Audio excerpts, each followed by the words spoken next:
Monday, July 21st, Mark, a.k.a.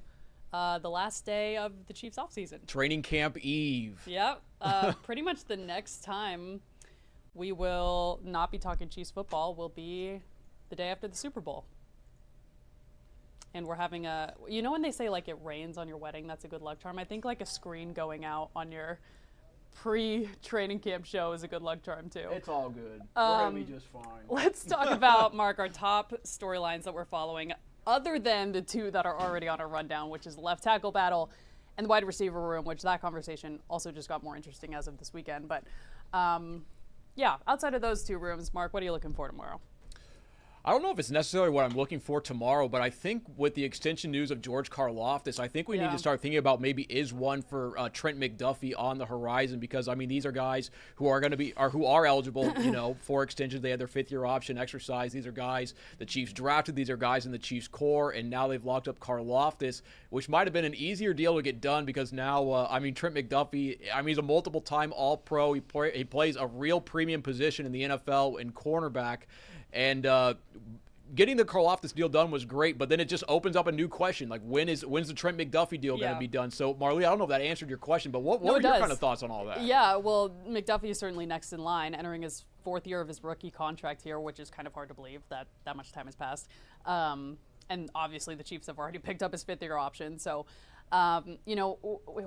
Andy Reid was asked about that yesterday. What do you think about the Trey Smith deal? Remember, just got done last week. He enters camp as the highest paid guard in the NFL. George Karlaftis with a monster deal, 4-year, $93 million. I think 62 of that is guaranteed. And kind of one of the first things he brought up is like, yeah, it's awesome for these guys, but it's also a tough job for Brett Veach and company to get the financials in order and, keep the supporting cast around Patrick Mahomes and company. So every time we're like, I wonder how Brett Veach is going to get that done. He manages to get it done. So I'm fortunately going to be sleeping well at night knowing that that stuff will get sorted out. And you got a little bit of wiggle room time-wise with McDuffie, be that restructuring other contracts or what have you. So we'll see. But yeah, that was the big one. That was, I guess, the next big one was Karlaftis and McDuffie with those two fifth-year option years coming up in 2026.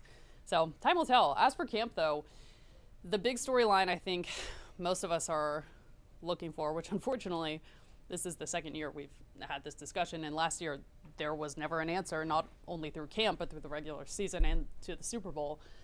Who will start at left tackle? Mark, two candidates really for that job between Josh Simmons and the Jalen Moore, 49ers transfer of sorts, Jalen Moore. And then gets a little bit more interesting with, I guess, but something to watch for is Jawaan Taylor enters camp on the physically unable to perform list. So Reid said yesterday that there'll be a lot of shuffling on the offensive line throughout camp. So guys that you see in certain positions, once the full pads come on, that might not directly translate to what we see this fall. Because it sounds like, too, Mark, I don't know if you listened to the presser yesterday, Jawaan Taylor should be ready to go like soon-ish. It sounded like he was closer. I think that's what Andy Reid said. Than Christian Fulton. Yep. So I don't know. Where do you stand with the left tackle battle heading into St. Joe? I was going into before we knew that Jawaan Taylor was on the physically unable to perform list. I was actually feeling pretty good because I was like, okay, we're going to go into camp where we pretty much know how the offensive line is going to look. We're going to have a battle at left tackle between Jalen Moore and Josh Simmons. We'll see how that goes. But left guard, it seems like Kingsley's going to have that spot. Center is going to be Creed. Right guard is going to be Trey Smith, and right tackle is going to be Jawaan Taylor. Now we know Jawaan Taylor has kind of been banged up. He's had some knee issues, but then to come in out of the off season to go into training camp and before practice even begins, you're on the physically unable to perform list. I mean, I know Andy Reid said that he's closer than Christian Fulton, but when you're on a list that literally says that you are physically unable to perform, I think that has to raise alarm bells within Chiefs fans because and also we don't know how close Christian Fulton is. Yeah, so what does that mean? He could be 2 years away. Yeah, 1.5 years is closer than that. Yeah. Not that I think Christian Fulton is 2 years away, but it's just like, Andy Reid's the master of telling you nothing. Yeah. When you think about that sentence more. He's like, he gave us something. He's closer. Well, closer really than what? Mean anything. Yeah. It's closer than Mount Everest. Okay. Time will tell. As for what we're looking for, tomorrow, honestly, it's just going to be fans coming down the hill, players coming down the hill. It's no pads for the first week plus. So it'll be relatively slow. It'll be a lot of conditioning. Yeah. Last year, Rashee Rice threw up on 2 years ago, I think he threw up on day one. Was it Xavier Worthy last year? Anyway, per camp tradition, first couple days are usually conditioning heavy. So as far as like X's and O's tomorrow, don't expect a whole lot, but still, it'll be fun to get to St. Joe and see the 90 guys before this is whittled down to 53 in just a couple of weeks from now. Yeah, and well, one thing I think is very interesting, and we do kind of talk about this every year, is but that the Chiefs actually go away to camp. Like I was talking about this with somebody else earlier this morning, but the last NFL team I covered was the Minnesota Vikings, and they have a beautiful state-of-the-art practice facility that's about 20 minutes away from their downtown stadium, and they go there for training camp. The players show up in the morning, they go to practice, and then they leave and go home. And there's not a lot of, I mean, maybe there's team bonding while they're there at the facility, but when they leave, it's over. But for the Chiefs, I mean, they are $100 million athletes in dorm rooms in St. Joe, and they build these bonds, and I mean, it clearly works. Like, the Chiefs are going for their 10th straight division title this year, and like teams are kind of straying away from this model, I think, just because players don't want to stay in the dorms. But I mean, there's a lot of bonding that can happen in there. Like, I shared a room with Matt Klein, our photographer Matt Klein at the Super Bowl, and I left as a better friend of Matt afterwards. Like, if he and I had stayed in separate rooms, we wouldn't have had the bonding that we had, but we were in the same room, so we bonded. Yeah, they talk about Chiefs, not Matt Klein, the Chiefs talk about that every year, about how they're playing cards late at night, and there's always some kind of prank going on, and they were literally together 24/7 for about 3.5 weeks. So, yeah, I remember last year Carson Wentz, because it was his first training camp where he was back at a dorm, and he's like, I haven't done this in the longest of time. But that's what one of the things that makes the Chiefs different. And you think, with all the success that the Chiefs had, other teams might want to copy that model, but if they're not going to do it, we're not going to complain. But it seems to work. Yeah. Plus, you've heard multiple players, Justin Reed, who'd been with a couple teams, saying this is the hardest training camp on the field in the NFL. I'm sure the not getting to go home and, kind of relax at the end of the day has something to do with that. But well, I also think just because some of the other training camps that I've seen, like the Chiefs start pretty advanced, like much more than other teams. Yeah. Like I mean, that's also probably another reason why the Chiefs are so good. That, I mean, they have one of the best head coaches to ever do it. But like when the Chiefs installs come early days of camp, like they do much more than some of these other teams who they use camp for team bonding, and the Chiefs are like, no. We're installing plays. Yeah. It's Raider week or whatever week we want it to be. We're going. Where'd you say the Chargers were? Was it the Chargers? Or the LA Rams went out to Maui for OTAs. Yeah. That was I mean, teams do all sorts of things for OTAs, but I mean the Chiefs take things very seriously, and like going out to Maui, I know it was OTAs, it wasn't training camp, but still, it's a little bit of a different vibe. Yeah. I mean, the Rams have won a Super Bowl, but not as recently as the Chiefs. But I think you nailed it with, I say this all the time on the show, but when you walk from the team's locker room at Arrowhead Stadium down to the kind of the media access to get down to the field, the tunnel has the word formula written in like massive letters on the wall. And I think that just describes so many things that this franchise does. I mean, it's 15 years now in St. Joe, and that formula has clearly added up to where we are right now, where we're expecting the team to get back to a Super Bowl. So, okay, let's move on to. I gotta say one quick thing about that. The first time that I saw that formula sign, like it legitimately like sent chills up my spine. Really? Because I was like sitting there, because I was like, well, like they're walking out to the field, and like that's the last thing.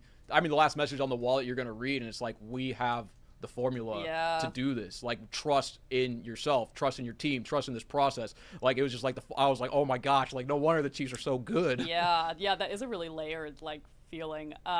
It makes me think of I played basketball at University of Wyoming, and we are the highest Division I altitude school in the country, so we're at 7,220 feet. And if you've never worked out in high altitude before, it's horrible. There's no oxygen. It's really hard to breathe. And the visitors tunnel we have pretty similar to how the Formula One looks. It just says, "How's your oxygen?" So teams, the last thing they see when they go down to the court is that's an intimidation factor. But we would see it when we go down to practice, and we're like, bad, oxygen is bad. Yeah, so that's what home field advantage is all about. Yep. Give them mental edge. Okay, let's move on to the wide receiver room. A little bit of news this weekend. In that, head coach Andy Reid said Rashee Rice is going to get all the reps per usual. They're going to kind of treat training camp as they would. Had that sentencing not come down last week, a Texas judge sentencing him to 5 years probation, 30 days of jail time, of course, for his involvement in a 2024 multi-car crash that left multiple people hurt. That kind of clears the way for the NFL to come down with their potential punishment of their own. ESPN reporting he likely faces a multi-game suspension, but Andy Reid said he hasn't even heard from the NFL about a potential timeline on when that decision could come down. It could be in 20 minutes. It could be in 4 or 5 months from now. Let's look at that room as a whole, though, Mark. How do you put on your Andy Reid hat? How do you approach kind of the wide receiver room and losing a little bit of experience with guys like DeAndre Hopkins and Justin Watson, who weren't necessarily like 100-yard guys, but they were experienced, tenured guys, particularly Watson in this Kansas City offense. Hopkins is his 12th year? Doesn't. I like that. I knew what like you're it saying. Better. You're inventing new words. I love it. A lot of breaking stuff on the show, but losing those two guys, and then having this looming suspension hanging over Rashee Rice heading into the season.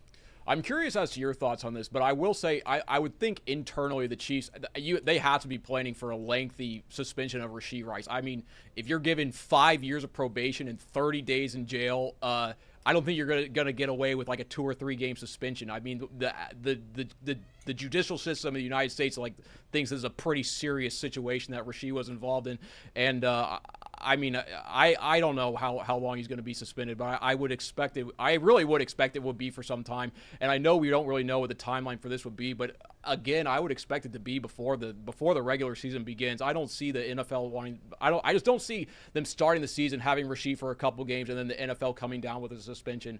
But with Rashee, I think they're going to have to obviously plan for him to not be there, and then all of a sudden we're kind of looking back at the wide receiver room that we were looking at the end of last year, with especially the Super Bowl, with Xavier Worthy playing the number 1, Hollywood Brown making some plays there, and we're going to have to see. I know maybe some fans have maybe said the Chiefs need to sign a veteran like an Amari Cooper or a Keenan Allen. I think that's kind of the missing piece that you had last year that you're missing this year, of a solid guy who, Justin Watson on third down is like 100% or so. I mean, his stats are absurd. DeAndre Hopkins, again, was like a kind of a vocal leader for that group, and guys really latched onto him and clung Xavier onto Worthy, it. Worthy talked about that a lot. You're kind of missing that piece this year, I think. Obviously, you can kind of meld Travis Kelce in there a little bit, but I don't know. We'll see. It's interesting. Of course, they're always factoring in. Like last year, you lost Hollywood Brown and Rashee Rice within the first 4 weeks of the season. Hollywood on the first play of the first preseason game, and Rashee Rice in week 4. So, but then we got the DeAndre Hopkins signing after that. So it's.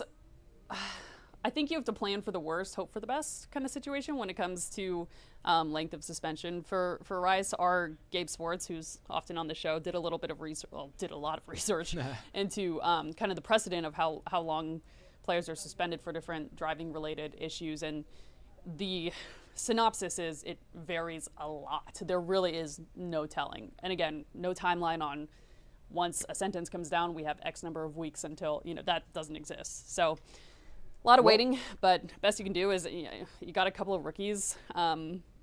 Nico Remigio, I know, is a really good returner, but he shined at training camp last year, so made a name for himself. Yeah. So, but I mean, you were out there at OTAs. I Yeah. mean, the receivers, there were 3 guys that were, I think, kind of head and shoulders, leading drills above the other guys. And it was Hollywood Brown, Rashee Rice, and Xavier Worthy. And I mean, you would have figured those would probably be the 3 receivers that would play the most out of all these guys. But now, obviously, we might have to find a new part of that trio, because Rashee obviously might be missing some time. But I mean, they have Juju Smith-Schuster back. They have guys that they trust and guys that know the playbook. And then Jalen Royals, the 4th-round pick. I mean, the stuff that we've seen out of him, he looks like a good player. And then one of the best traits that he had at Utah State was his yard after catch ability. And when we see him out there at training camp, this guy, he looks pretty big for a receiver. And I think Jalen Royals could be an impact player. Yeah, and Matt Nagy spoke really highly of him. Again, we haven't seen these guys in full pads yet, so time will tell. That's kind of the perk of training camp. But and then Sky Moore, you never know. How could we forget? Scored a touchdown. How could we forget? And also, I'm going to keep telling people, I really think that Brashard Smith is going to make an impact on this team. I know he's listed as a running back, but he came up as a wide receiver. Kind of a Jerick McKinnon-y style. Yeah, he's a guy that he's going to catch passes, and he is explosive. Is he going to have 100 yards a game? No, but he might have some chunk 35, 40-yard plays, and you're like, who's this guy? Oh, it's Brashard Smith. You know what's wild? I think this is my 5th or 6th training camp I've covered.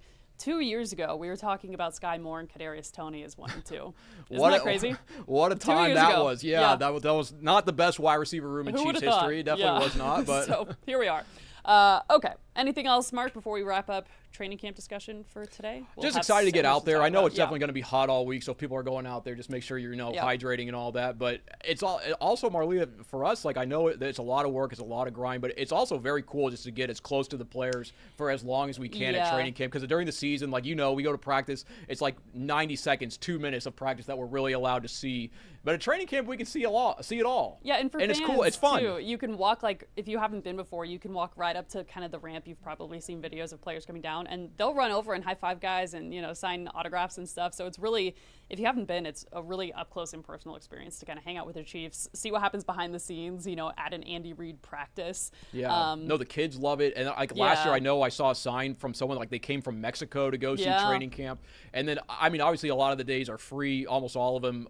And I know going to Arrowhead can be very, very expensive. So, I mean, Yep. bang for Yeah. your buck is unbelievable. And then just as Marlia was saying, just how close you can hear what they're saying. They'll talk Mm-hmm. to you. Like it's awesome. Go to training camp. You go to training camp. By the way, tomorrow season ticket holders only. Wednesday. So go on Wednesday. Everyone is welcome. Okay. Before we go, quick little Royals segment here. They are taking on the Cubs in Chicago tonight, kicking off a 3-game series. Staved? Stove off. Staved? Staved off. So you think staved? It's Yeah. definitely not stove. Not the Whatever. kitchen stove. Avoided the sweep yesterday. Bats coming alive, 7-4. Ended up, I think they gave up 4 in the 9th or something. But 4 other than unearned, that, yeah. other than that, I mean, it was a really good performance. Salvador Perez has now hit 6 home runs in 10 games. Tonight, Noah Cameron getting the start, which is pretty cool. St. Joe is kind of the center of the sports universe today. Mark, what are you looking at after coming back from the All-Star break with avoiding the sweep but losing the series? I mean, coming out of the All-Star break, I mean, it was basically like the Royals needed to go like 5-1 or 6-0 on their road trip to like really solidify themselves, I believe, as buyers at the trade deadline, and then they just promptly lose back-to-back, like just gut punch losses at the Miami Marlins. And I know they won yesterday, but I mean, now they're going to Chicago and they're taking on a team, I believe, with the best record in all of baseball, the Chicago Cubs. I mean, the Cubs are just loaded. The Cubs are a great team. And now, I mean, the Royals, trade deadline's a little bit away. I think they're 4 games below 500 right now. I mean, there are more teams, way more teams ahead of them in the standings than I think there's only 3 or 4 teams behind them in the American League standings. I know we've been waiting all year for the Royals to turn it on, but I think at this point the Royals are gonna have to be sellers. Or at this point, I mean, you're just not doing what's best for your future. I mean, is this Royals team, the 2025 Royals, are they going anywhere? I don't think the answer is yes. I mean, Cole Reagans has been out for almost the entire season. The offense is one of the worst in all of baseball. Like they can't drive anybody in. I mean, the other day, like it looks like they were gonna get a win. They bring in their all-star closer and he blows it. Or they bring in Lucas Erceg, who Royals fans love to say he's one of the best relievers in all of baseball, and he is a very good reliever and he is a good reliever, but he blows the game. And it's like that's supposed to be the strength of this team, starting pitching and relief pitching. And it's just so for me, Marlia, I think the Royals, I'm almost out on the season. I think they have to be sellers. What do you think? They've just kept this kind of like arms. They're 5.5 games out of the wild card spot, but they've kept this like arms distance ever since that. Remember when they went 16 for 18, like maybe a month into the season, and it was like, okay, this is the year. They also played terrible teams in that stretch. That is very true. Have just kind of been swimming in that like mediocrity, bottom third of the league area, and you keep waiting for them to turn it on, and then they go 1 for 12 at home in June, and yeah. Well, let's end this on a high note. Mark, your story today was folks can see it on KCTV5.com, but do you want to give a little synopsis, because I know this has to do with the future of the Royals, hopefully, as well. Yeah, very cool story. Definitely Royals related, and a huge one for Kansas Cityers, especially people from the Northland. So Park Hill alum Carter Jensen, he just turned 22 on July the 3rd, so happy birthday to him, a little belated. Oh, wow. But he was one of the Royals representatives at the Major League All-Star Futures game, and this is a collection of the 50 of the top prospects or so in baseball. And Carter is a kid from Park Hill, and he was picked to go to the game. So I caught up with his mom and dad up there at the high school today, and we just kind of talked about his journey just as a Kansas City kid of getting to this point. And he's, he went to the K so much as a kid. Like, he's talked about how there's pictures of him at Kauffman Stadium when he's 2 years old, and now he's in AAA Omaha, like one step away from the big leagues. I think in 15 games at Omaha, he has hit 7 home runs. He's one of the best. He's a top 100 prospect in baseball for the Royals. He's a top 3 prospect.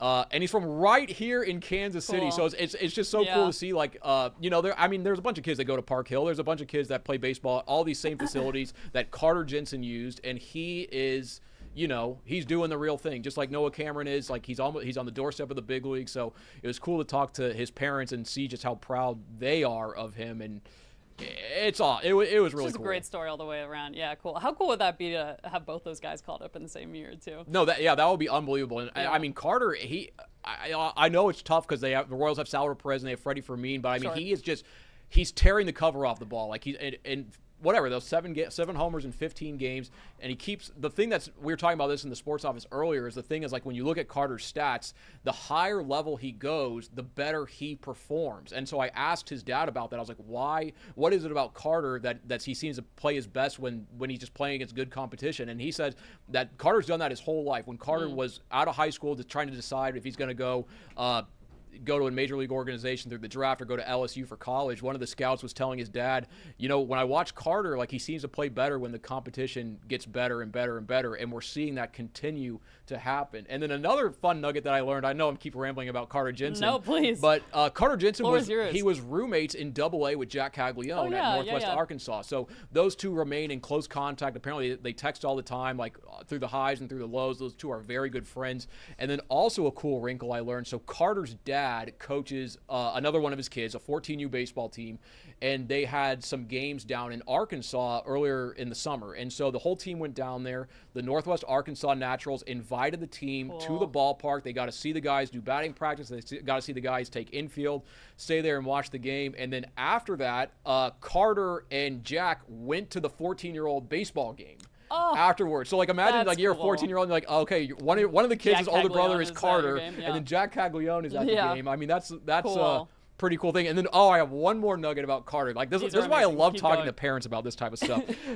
So I was we learned that he wanted to be a big leaguer when he was 8 or 9 years old. But I was like, okay, so that's pretty young that you knew he was going to be pretty good. And his dad's like, well, when he was playing 5-year-old T-ball, he's like, I've never had any coach do this, but Carter was hitting the ball so hard, the opposing team coach came up to him after the game and said, can we sign that kid for next year? So Carter, at 5 years old in T-ball, he was already being recruited to new teams because he was that much better than everyone else. So it's 5 years old T-ball. That is crazy. It was just cool to hear all the stories and all the stuff like that. That's cool. That gives me, I don't know why that just made me think of Jackie Stiles of Claflin, Kansas, who went on to play for at the time Southwest Missouri State, now Missouri State.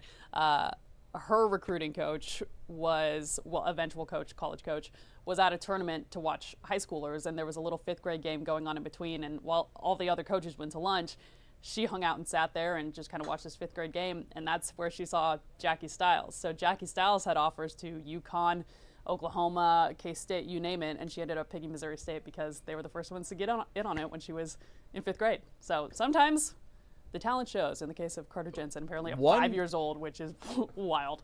One day here on the show, we're going to need to hear the Marlia Campbell recruiting story. It's short. It is a short story. Well, what happened? I have no idea. I want to hear. Yeah, I had offers to the D2s in the area and then 5 Division 1s. 3 of them were Ivy, which don't give athletic scholarships. Wow. Then I had the Ivy League was calling. Then I had Lehigh in Wyoming. Lehigh's in Pennsylvania. Wyoming's obviously in Wyoming. And I grew up going to the mountains, so I picked Wyoming. And there is your history. story. We did it in 30 seconds. Well, now we know. Now that people know. They know Marlia Campbell could have been in the Ivy League. For everyone. Yeah, well, what could have been? Okay, that'll do it. We ended on a weird note with a little bit of Jackie Stiles history, but there you go. Okay. And the Marlia Campbell recruiting. And the Marlia Campbell very short recruiting story. We were checking the ESPN Top 300. I wouldn't be on there. It's somewhere deep in the archives. I heard you were a 5-star. First 5-star in Wyoming history. Let's keep that on this show. That'll do it for us, though. Training camp tomorrow morning, and a good time to plug the KCTV5 Plus streaming app on Roku, Fire TV, Apple TV, download that, and you can watch the Chiefs press conferences live every single day. I know it's a bit of a haul to get to St. Joe, but if you want to listen to Andy Reid tomorrow, Patrick Mahomes, all those guys taking the podium, KCTV5 Plus streaming app. Okay, that'll do it. Same time, same place tomorrow, folks. Thanks for watching.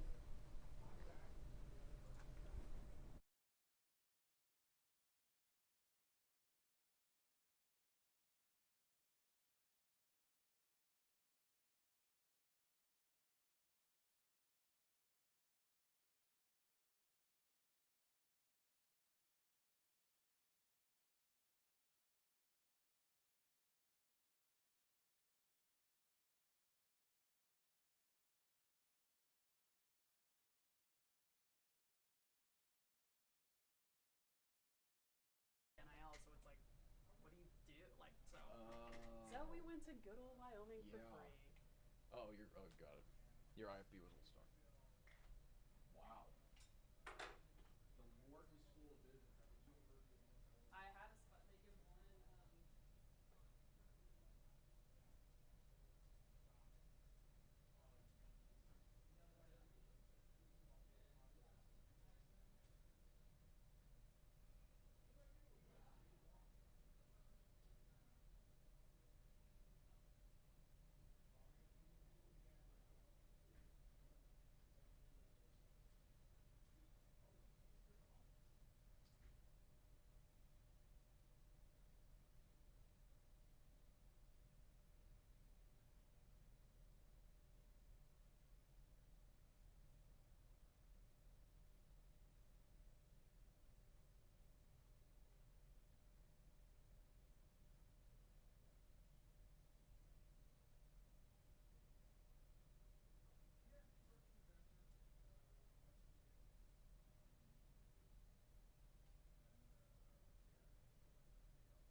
Open. Save.